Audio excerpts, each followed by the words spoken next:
आज हमने लोरेंट transformation, लोरेंट velocity transformation को डिस्कस करना है। तो सपोज कर लेते हैं कि हमारे पास दो फ्रेम ऑफ रेफरेंस है, ये एक एस है, एक एस प्राइम है।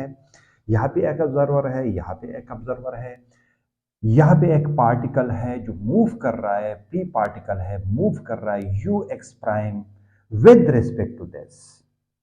और ये जो होल फ्रेम है, एस प्राइम फ्रेम है, ये वी वेलोसिटी के साथ मूव कर रहा है with respect to this stationary observer. तो ये चीज मैंने इधर लिखी है कि suppose a particle is moving with the velocity U X prime with respect to inertial frame S prime. ये एक पार्टिकल है, मूव कर रहा है इस के लिहाज से, that itself is moving with velocity v। ये जो फ्रेम की बात कर रहे हैं कि ये with itself मूव कर रहा है v वेलोसिटी के साथ with a stationary observer इसके लिहाज से।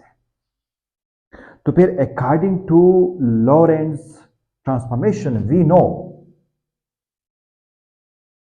that x जो ट्रांसफॉर्मेशन कोऑर्डिनेट की जो ट्रांसफॉर्मेशन होती है वो x which is equal to gamma x prime plus V T prime, ये हमें पता है कि ये इसके बराबर है और this is equation number first. दूसरा ये भी हमें पता है कि टाइम की जो ट्रांसफॉर्मेशन है वो किस तरह है, वो होती है gamma T plus V divided by C square and X prime, ये भी हमें पता है और ये टी प्राइम है। इसको मैं कहता हूं कि this is equation number second.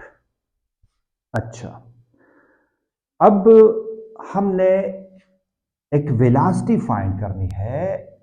ये जो स्टेशनरी ऑब्जर्वर है और इस पार्टिकल की वेलोसिटी को अगर मेजर कर रहा है, और इसको मैं सपोज कर लेता हूं कि वो जो वेलोसिटी है यू एक्स है, और वो यू एक्स का मतलब D X divided by D T है।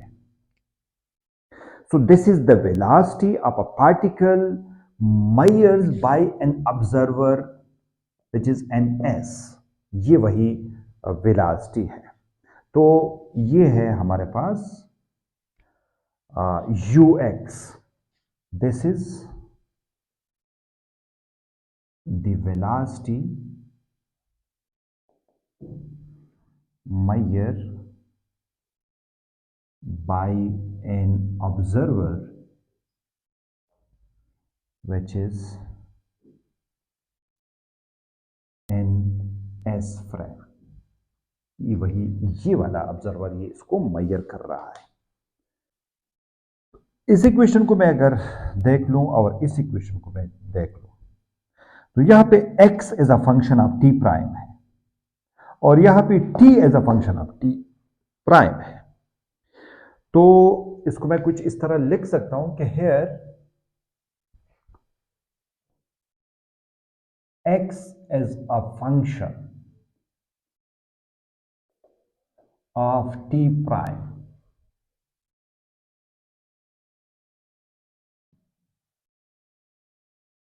From equation 1।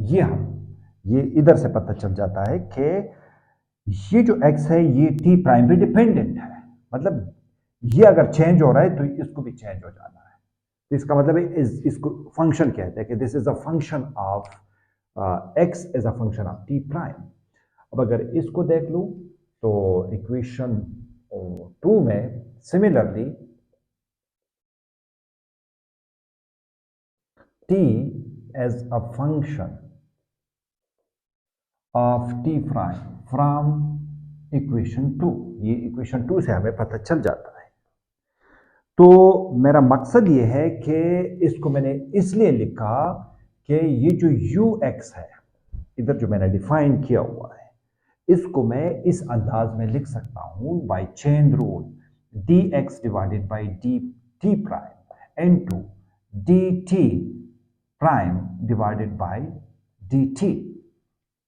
इसको मैंने चेन रूल में लिखा है इसलिए कि x is a function of this and t is a function of this. तो इसी वजह से इसको मैं इसी अंदाज से रिप्रेजेंट कर सकता हूं। अच्छा, अब इसको मैं मिटा देता हूं।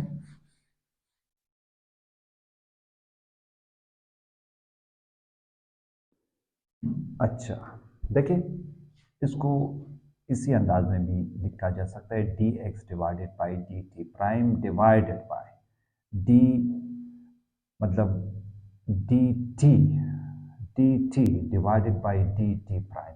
कुछ इस तरीके से इसको हम लिख सकते हैं, मतलब मैथमेटिकल रूल से ही इसको इधर लिखते हैं और इसको डिवीजन में कर दे तो डिवीजन में ये वापस ये फॉर्म बन जाता है। तो इसी अंदाज में इसको लिखा जा सकता है। अब देखें, U X which is equal to D X divided by D T, मतलब D divided by D T prime, और एक्स की वैल्यू ये हमें पता है इधर से, और वो है gamma into X prime plus V T prime, ये मुझे पता है। और d divided by D T prime, और t की वैल्यू अभी मैंने बैठा दिया, वो है gamma into T prime plus V divided by C square and X prime, ये हमें पता है। अब देखें, ये सिंपल डिफरेंशिएशन है। डिफरेंशिएशन ये है कि U X which is equal to gamma common है, तो इसकी differentiation D X prime divided by D T prime plus V constant है, D T prime divided by D T prime, और फिर गेमा कॉमन है, कांस्टेंट है बाहर निकाल लेता हूँ, D T prime divided by D T prime plus इधर अप्लाई कर दे तो v divided by C square और D X prime divided by D T prime. अब ये तो कैंसल आउट हो गया और हमारे पास यू एक्स जो है, ये जो वेलोसिटी है ये हमें पता है, ये वेलोसिटी हमारे पास यू एक्स प्राइम है प्लस ये कैंसल आउट हो जाएगा, ये 1 हो गया तो प्लस v हो गया डिवाइडेड बाय ये 1 हो गया और plus v divided by C square U X prime हो गया। तो ये जो एक्सप्रेशन हमारे पास आ जाता है, this is the velocity measured by an observer which is in state of rest or in s frame। तो ये है हमारे पास वेलोसिटी। अच्छा, एक प्रॉब्लम है रिलेटेड टू लॉरेंस वेलोसिटी। मतलब ये बता रहा है कि a spaceship takes off and travels with a velocity of 0.7 c along the x axis. ये आपके पास एक अर्थ है और इस अर्थ से एक स्पेसशिप जो है वो उड़ता है, वो टेकअप करता है और वो 0.7 c से v वेलोसिटी, मतलब इसकी ये v वेलोसिटी, इससे ये मूव कर रहा है x एक्सिस में। If then releases a missile straight ahead that moves with a velocity of 0.8 c with respect to the spaceship। अब यहाँ ये जो स्पेसशिप है, एक मिसाइल जो है वो फायर कर देता है और वो जो मिसाइल फायर कर देता है उसकी velocity U X prime 0.8 c है with respect to this observer. अब क्या चाह रहे, calculate the speed of missile with respect to the earth. मतलब अब इस मिसाइल की जो स्पीड है वो विद रिस्पेक्ट टू अर्थ चाहिए। तो इसका मतलब ये है कि we need to calculate U X and U X which is equal to ux prime plus v 1 plus v divided by c and ux prime।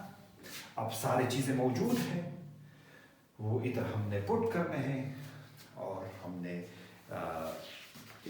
ये ux बहुत इजी से तरीके से हम फाइंड कर सकते हैं। देखिए ये सारी चीजें पुट कर लें, इसमें से यू एक्स प्राइम जो हमारे पास मौजूद है वो यू एक्स प्राइम 0.8c है, v हमारे 0.7c है, divided by 1 plus 0.7c and speed of light c and U x जो है यू एक्स प्राइम जो है वो 0.8c है। अब इनको एक सिंपल मैथमेटिकल अलजबरा है, मतलब ये सी स्क्वायर हो जाएगा तो ये सी, और इधर भी मेरे ख्याल में सी स्क्वायर है, इधर सी स्क्वायर होना चाहिए, इधर सी स्क्वायर है, पिछले जो इक्वेशन है इसमें भी सी स्क्वायर था तो ये सी स्क्वायर होना चाहिए।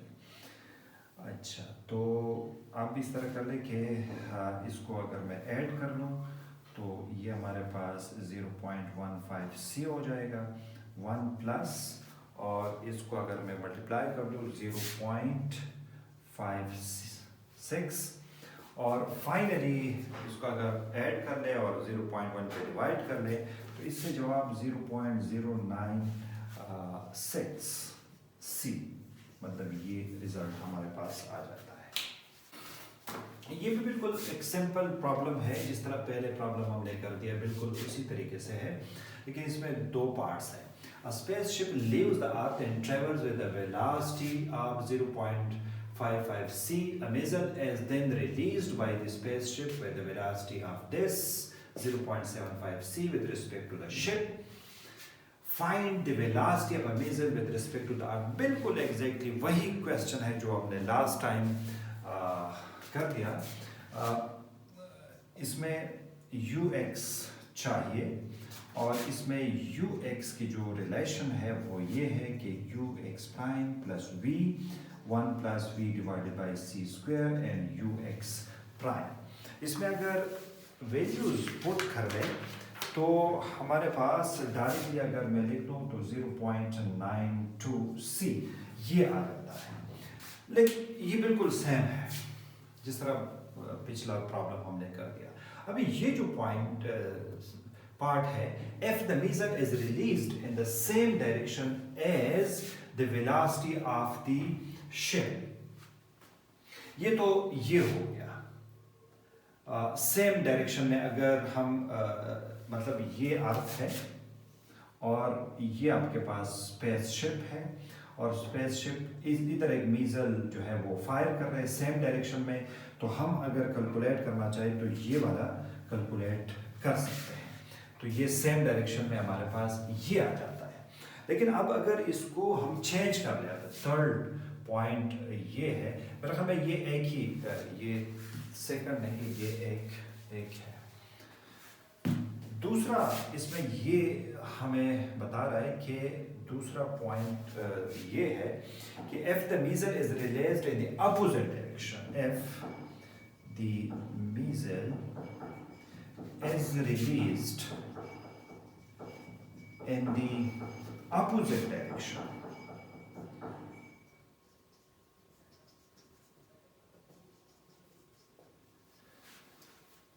of the spaceship,